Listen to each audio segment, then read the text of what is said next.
Sheldon Adelson, the casino magnate who's vowed to support Mitt Romney's presidential run with as much as $100 million, was at the Republican National Convention, where his wife was honored with a woman-themed pavilion. Adelson has also made news in every sense in the Middle East. 5 years ago, using some small portion of his wealth, now estimated at about $25 billion, he launched a newspaper in Israel called Israel HaYom, or Israel Today. The free paper, aggressively supportive of Prime Minister Benjamin Netanyahu, is now the nation's most popular daily, thriving while its competitors downsize and slash jobs. Jerusalem-based reporter Matthew Kalman wrote about Israel HaYom in the New York Daily News. Matt, welcome to the show. Hello, Brooke. In your daily news piece, you quote a senior editor from Israel's former leading paper, and he accuses Adelson of destroying the competition in the Israeli newspaper industry. This is what he said. Israel today is destroying Israeli journalism, not only at the professional level with its embarrassing editorial conduct, but also at the economic level. So what he's basically arguing is that by pouring money into a non-commercial operation, Adelson is simply destroying the existing business model for newspapers, and nobody else can compete. Newspapers are a dying business, and what's happening right now in Israel could arguably be natural attrition. There's no doubt at all that even before Adelson came along, internet penetration into the market had already begun to cause a decline. But the issue is particularly sensitive here. It's not very long, only about 30 years, since the Israeli media was completely government-controlled. Since then, the press has been completely liberated from these kind of political shackles. So attempt to manipulate Israeli politics through the media by someone who not only doesn't live in the country, he doesn't even speak the language of the country, is something that Israelis find very distasteful. There is something vaguely Murdochian about some of this. Rupert Murdoch has had an impact on American discourse through the Fox News network. But there's a difference between Murdoch, the head of News Corps, and how Adelson is running Israel Today.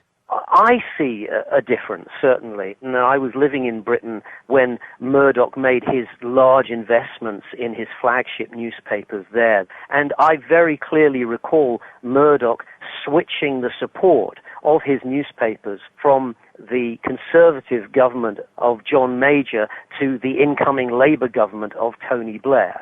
And Murdoch is widely credited with helping to swing that vote that brought Tony Blair to power. Murdoch still had business interests in his mind when he was directing the editorial stance of his newspapers. It's impossible to imagine Adelson not supporting Benjamin Netanyahu, whatever he decides to do. And that, I think, is the difference. So the paper is devoted to the furtherance of Benjamin Netanyahu. Does it do so at the expense of the facts?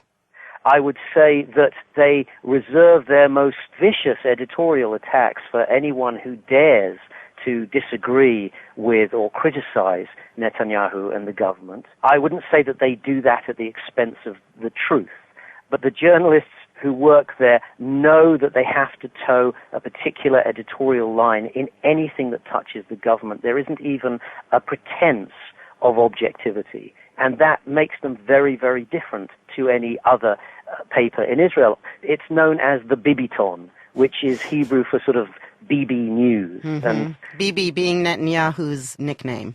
Exactly. And that's how it's perceived here. You know, Matthew, in the big scheme of things, people seek out the media that accords with their views. Over 50% of the country does support Netanyahu. How much of that can you really attribute to Adelson and his newspaper? Well, let me quote Nahum Barnea, who's an award-winning Israeli columnist. He described the paper, which was launched just before the last election, as the biggest election gift ever given in Israel. If you remember, Netanyahu was elected by a knife edge, so any slight swing in the vote there was extremely important. The other thing about Israel is that the standard of living here is much, much lower than it is in the States. And so an expenditure on a daily newspaper is much, much higher proportionally. Salaries are about a third of what they are in the States. If someone's giving you a newspaper for nothing instead of one that you have to pay for, then it's going to be very attractive to you. And once you start reading it, then I think there's more than likely possibility that it's going to start to inform your political views. I can't prove that, but it seems to me that in the context of Israeli politics and Israeli society, that really is a very definite possibility. Matthew, thank you very much. Thank you. Matthew Kalman is a freelance reporter based in Jerusalem.